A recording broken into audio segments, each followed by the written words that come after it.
अथ ज्ञानकर्मसन्न्यासयोगो नाम चतुर्थोऽध्यायः। न मां कर्माणि लिम्पन्ति न मे कर्मफले स्पृहा इति मां योऽभिजानाति कर्मभिर्न स बध्यते।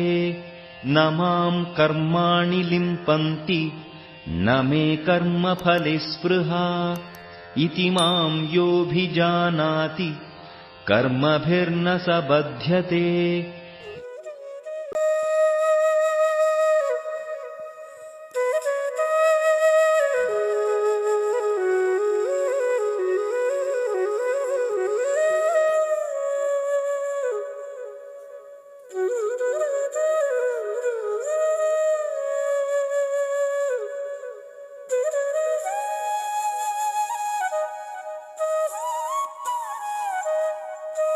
ధన్యవాదములు.